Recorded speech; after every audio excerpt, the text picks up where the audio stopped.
This is literally the best way that I can think of starting off this video because, yeah, we are all going to come together or Harambe for generational trauma.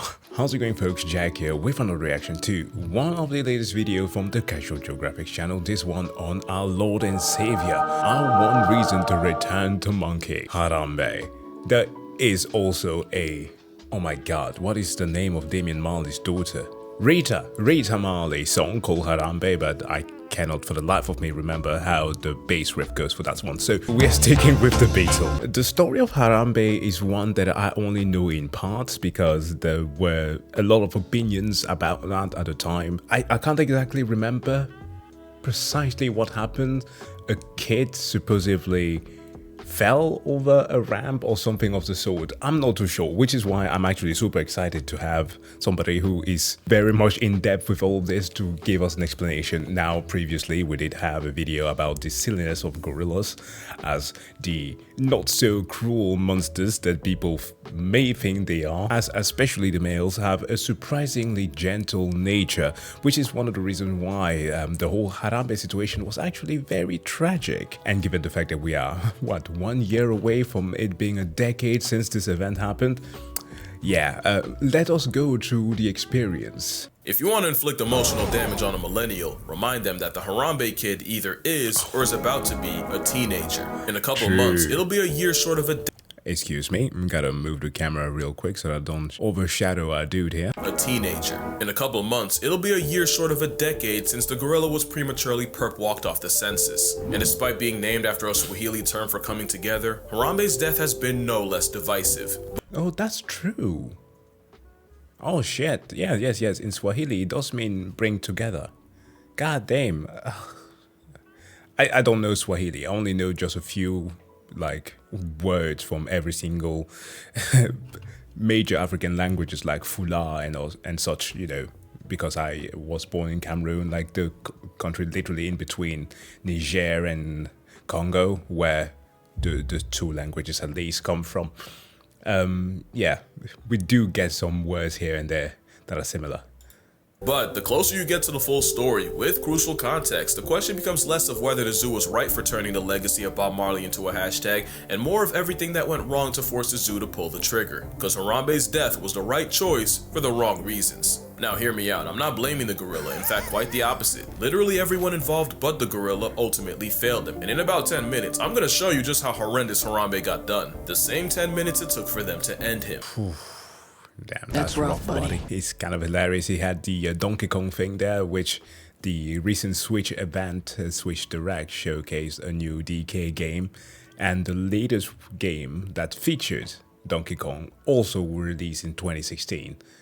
It's like Nintendo was like, hey, they killed the mascot. We aren't gonna do anything about this. Flashback to 2016. Eggs were $1.68, a light skin and Under Armours was no-scoping entire teams, and Kanye was still Kanye, but he made graduate. All was good until a 3-year-old canon event changed the course of mankind. On May 28, 2016, a mother took 4 children to the Cincinnati Zoo and got to the gorilla world habitat when the youngest boy said he wanted to go swimming with the gorillas. She went back and forth with him and then turned around to start putting kids in strollers when she heard a splash followed by immediate screaming. Like any other human, she went to the railing, and that's when her mind took an indelible screenshot when she realized. Cincinnati 911. Hi, my son fell in the zoo exhibit at the gorillas. There's a male gorilla standing over him. I need someone to contact the zoo, please.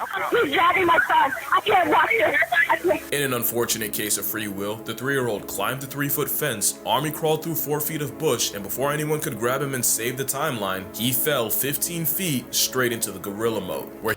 Okay, there's a certain thing that really scares me now. You know, there's this cruel saying that parents always say that you only get it when you become a parent.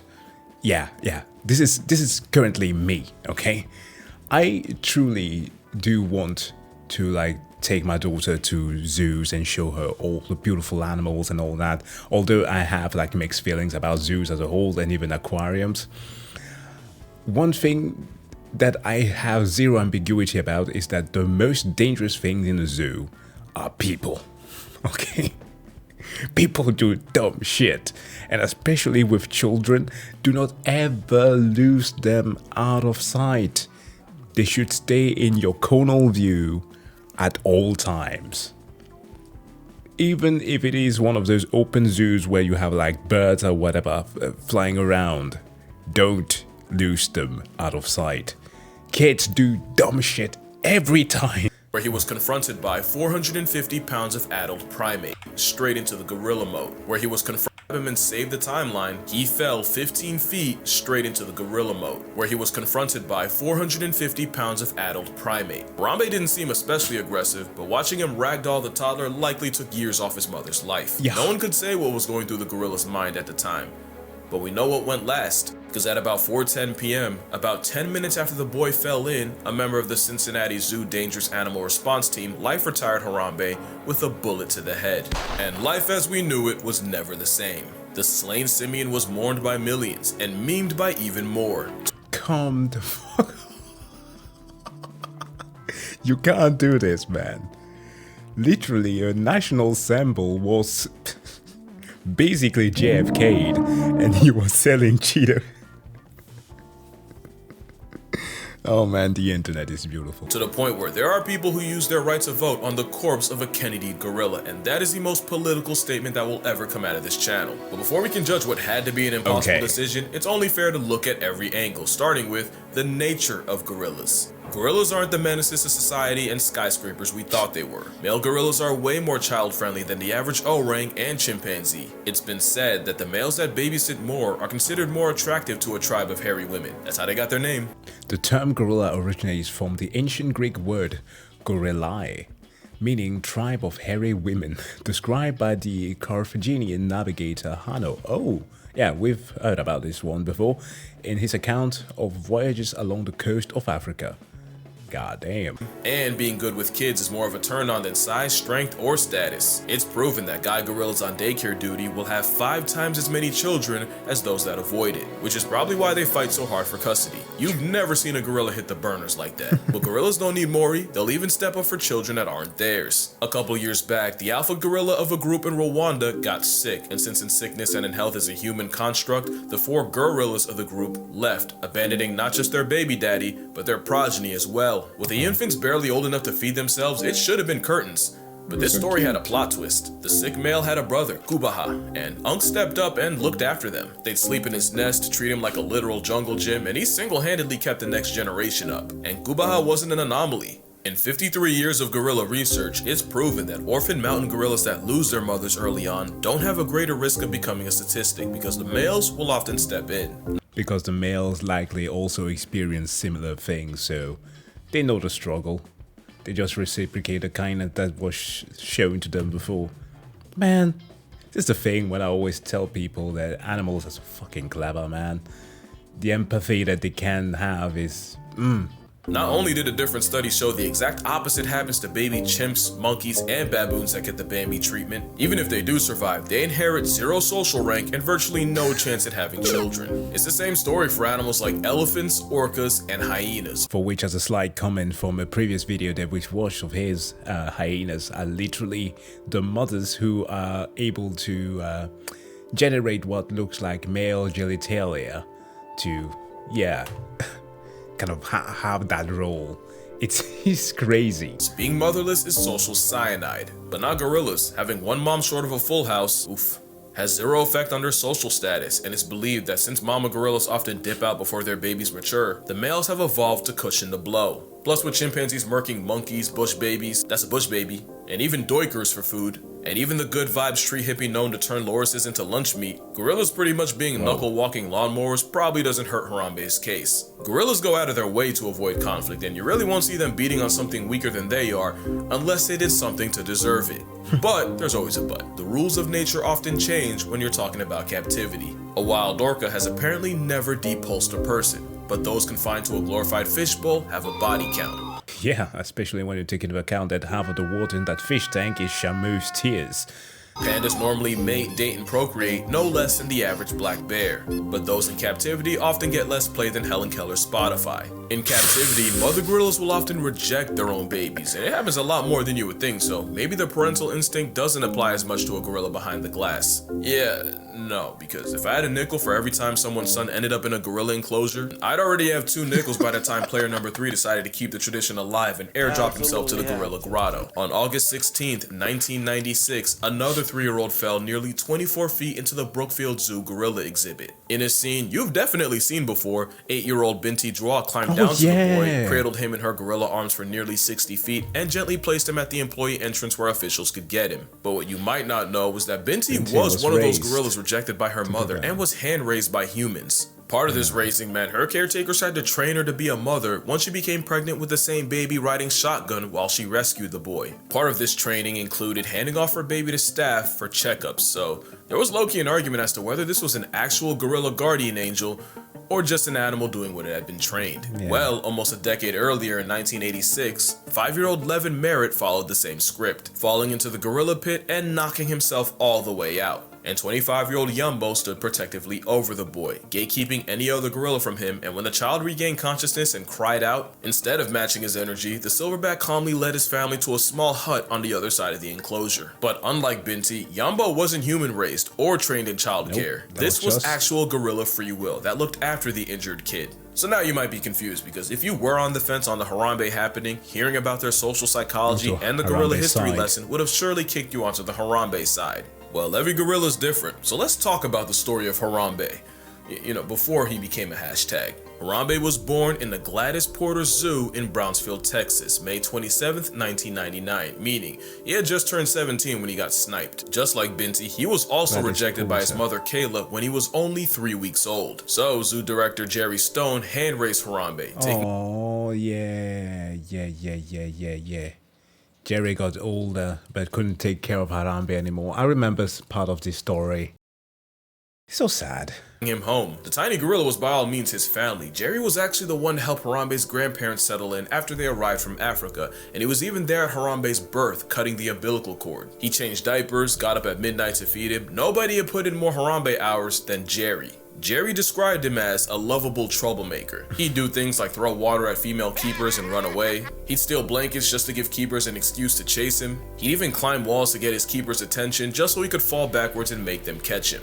By every account, Harambe meant well, but there was a point where Jerry stopped getting in the cage with him. Not because he was aggressive, but as he got bigger and stronger, there was a legitimate chance he could accidentally roughhouse Stone into eternal submission. But Jerry also noted that Harambe always looked after his siblings, fully embracing the big brother role. But on January 6th, 2002, before Harambe was even 3, someone left chlorine cleaning tablets way too close to a space heater, causing a leak of toxic chlorine gas that suffocated the gorillas. Zookeepers immediately called EMTs, and by administering oxygen, they were able to revive 8 of the gorillas. But there were 3 that never woke up: Harambe's mother, brother, and sister. Of course, that would make sense.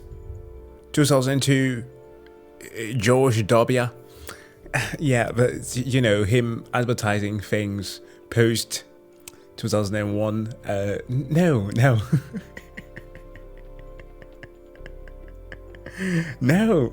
Yeah, Harambe got hoed by humanity long before Cincinnati. Speaking of which, almost 10 years later in 2014, Harambe was now 15, and time came for him to be relocated to hopefully start his own troupe. Jerry actually pushed for Harambe to be sent to Cincinnati, that way he could contribute to their breeding program, and in September, the gorilla named after a Bob Marley song was transferred to the Cincinnati Zoo and Botanical Garden, and less than 2 years later, he would exist only as a statue. So there, now you have more background information than 90% of anyone who's given their opinion. Everything so far points against Harambe being a threat to the toddler, yet experts like Jane Goodall, Jack Hanna, and primatologist Franz de Waal all seem to agree the zoo made the right choice. And I'm with them. Harambe had to die. But why? Basically, it was the best of a bad situation. A lot of people say tranquilizers, but tranks don't work the same way they do on TV. It can take 10 minutes to take effect, even longer when the animals turned up. There was a story of 2 polar bears wandering too close to town in Churchill, Manitoba, and the first bear was slept and put in polar bear jail. Yes. But the second bear had no reaction to the same trank. If anything, it probably made him mad. But the real reason tranquilizing wasn't an option This is Cha-Cha the chimp. Cha-Cha went full Caesar and escaped the Yagiyama Zoo in Japan, and I want you to see what happened the moment he got darted. That man was a second away from becoming an Instagram reel. Animals don't understand the concept of anesthesia, but they do understand getting shot in the back, and in those 10 minutes to take effect, Harambe could have been the most dangerous gorilla outside of Hollywood. The next option would have been trying to have a keeper rescue the kid while distracting Harambe, but here's the thing. The moment the kid fell in, zoo officials signaled for all the gorillas to come inside. The two females complied, but Harambe, he was also using free will. But in all fairness, though, from the footage I remember watching, there was the fear, which I would fully understand, from the mom being there in fear of her child, losing perhaps like 1,000 years, because time doesn't travel the same when you're seeing your child being injured or in a bad situation. The emotions that you go through. But, for all the fears of him ragdolling the kid, Hulk style, couldn't we have isolated the place to make sure that only the zookeepers were around and not turn it into like the public square with like folks making noises everywhere? Perhaps that is why he was being so overprotective of a possible danger. I don't know. It just feels crazy to me. But I understand what they had to not just trank, but shoot him.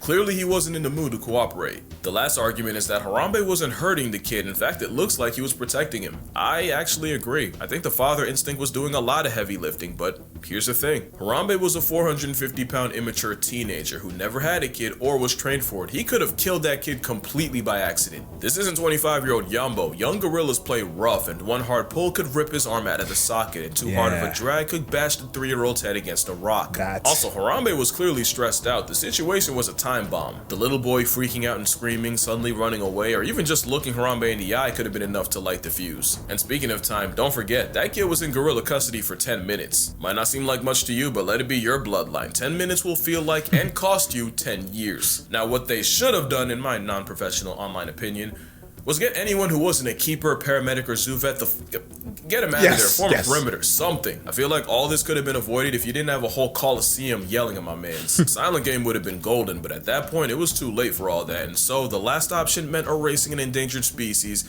and future father. I don't like it, you don't like it, nobody's happy, but let's be real. Think about what the conversation would be if that kid became a chalk outline right there. Well, I can tell you, because it's happened. November 4th, 2012, Pittsburgh Zoo. Mother lifts her 2-year-old over the railing for a better view. Mother ignores several warnings and signs. Mother somehow lets child slip, and Maddox Durkosh fell, bounced off a safety net meant only for phones and cameras, and touches earth inside the enclosure.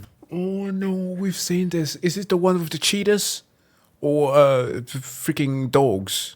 Problem was, the toddler landed with the dogs. African wild dogs. The most efficient pack hunters in Africa. The ones... They're cute as kids, but man, success rate off the charts. Infamous for turning body to buffet before it can pass away. Look, I can spare you the details, just know it was quick, it was gruesome, and there was nothing anyone could do. The Durkoshes would file a wrongful death lawsuit against the zoo, seeking $300,000, because you can't put a price on life, but you can pay a lawyer to try. The family and the zoo would reach a confidential settlement. The endangered dogs were all relocated, except for the one shot by cops, and the entire exhibit was repurposed for another endangered African predator, the cheetah. Oh, that's how it went. I thought the zoo the cheetah replaced the dogs. That's got screwed, but what I never knew was that in May of the same year, some of the same wild dogs dug out of their den and got the entire zoo put on lockdown. And as early as 2007, a member of the zoo safety committee explicitly warned of guests dangling children over the exhibit opening and advised them to install plexiglass to cover it. But no changes were made until a kid got eviscerated 5 years later. What? The Wild Dog exhibit has one side of the exhibit that is open. Minutes from a February 2007 meeting noted that a pane of plexiglass may have to be installed to cover the open area where visitors look down on the exhibit about 12 feet below. Guests are dangling oh my days, oh my days. That's the thing that literally said in the start of this. Whether it is the guests themselves or the zoo that literally had an area that was open, that is 12 feet. Okay, granted, 12 feet can be high. I do parkour, I can scale 12 feet. A dog could be able to scale 12 feet if they are trained, if they are eager enough to reach onto it. But no changes were made until a kid got eviscerated 5 years later. Now, I don't think I'm letting the mom off. I got a lot of thoughts. 3.5 meters, man. And they're all explicit. But the zoo was liable and negligent, and it cost them and the dogs, even though common sense would have saved the day. But common sense would have been a godsend on Christmas Day 2007, San Francisco Zoo. Look, we've all heard the story of Tatiana the venge-lusting tiger, so here's what we know.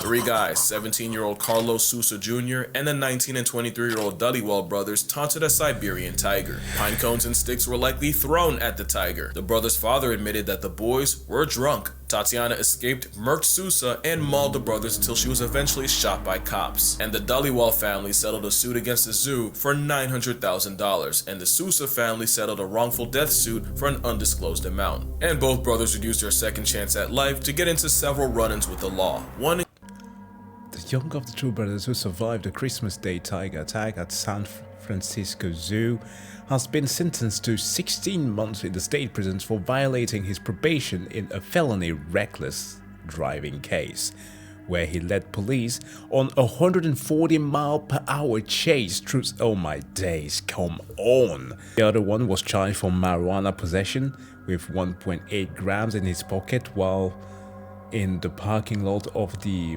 Malpitas Hotel. Okay, is marijuana. Okay, those are illegal, at least were at the time. And what about the last one here? Dhaliwal was sentenced last week in the Santa Clara County Superior Court to 16 months in prison for violating probation in the case, Deputy District Attorney Stuart Scott said. Dhaliwal also pleaded guilty Wednesday to misdemeanor battery on a police officer resisting arrest and public intoxication stemming from a drunken scuffle with the San Jose police in September. Oh, well, were they coping from the tiger attack, or are they just like bad kids? I'm saying kids, they are possibly adults at this point. Including a drunken fight with police, and the younger brother would pass away in 2012 due to unknown causes. By every metric, they f***ed around and found out, and the two that lived came up almost $1 million off it. But two things can be true. The zoo screwed up bad because days after the attack, they said the moat Tatiana had escaped from was at least 20 feet tall. Turns out it was 12.5, a full 4 feet lower than federal safety standard. Come on.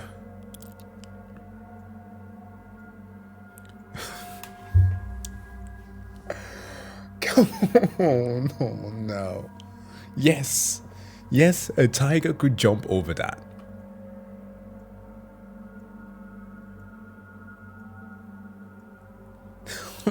Come on. It was 20. Are you sure about that?